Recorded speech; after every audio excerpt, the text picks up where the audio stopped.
What's the smartest way you've outsmarted a teacher? In high school, my math teacher, Mrs. Kowalski, ran her classroom like a boot camp. She had this awful rule where if you got a question wrong, you had to wear this giant hot pink dunce cap and sit in a tiny plastic chair at the front of the room, like you were in preschool. She called it motivational discipline. We all called it pure humiliation. She was the kind of teacher who didn't just enjoy order. She thrived on embarrassment, short, grumpy, and always glaring over her glasses like we were criminals instead of students.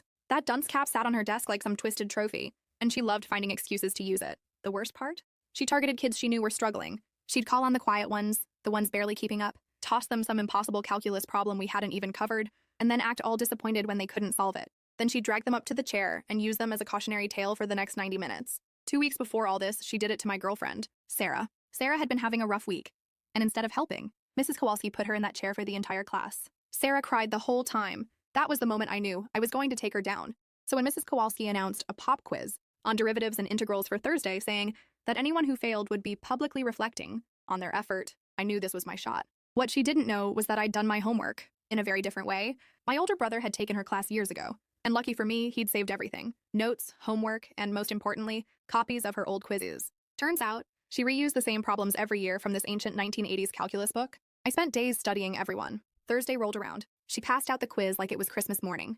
"You have 30 minutes, she said, and we'll be discussing the results in detail tomorrow." She practically winked at the stack of dunce caps on her desk. The quiz was brutal. Chain rule, U substitution, stuff we hadn't even touched in class. But I'd seen it all before. I finished in 15 minutes, double-checked my answers, and sat back while the rest of the class panicked.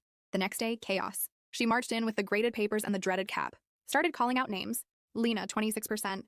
Miguel, 34%. Sarah, 21%. One by one, she sent my classmates up front in that ridiculous hat, sitting in tiny chairs like they were in kindergarten. Some were trying not to cry. It was heartbreaking. Then she got to my name. Emily Carter, 100%. The whole room froze. She stared at my paper like it had insulted her personally. "Emily," she said slowly, "why don't you come up and walk us through problem 7? She thought she had me. Thought I'd freeze or fumble or expose that I'd cheated. But I walked right up, took the marker, and broke down the solution line by line. Every formula, every step crystal clear. She tried another, then another. I nailed them all. You could see the color drain from her face, while 6 students sat behind me in dunce caps. And I was turning her impossible quiz into a math lesson. When class ended, she pulled me aside. "How did you learn those answers?" she asked, voice low and stiff. I just smiled. "I guess I just studied harder than you thought." She couldn't prove a thing. And the pink cap? It stayed on her desk for the rest of the semester, collecting dust.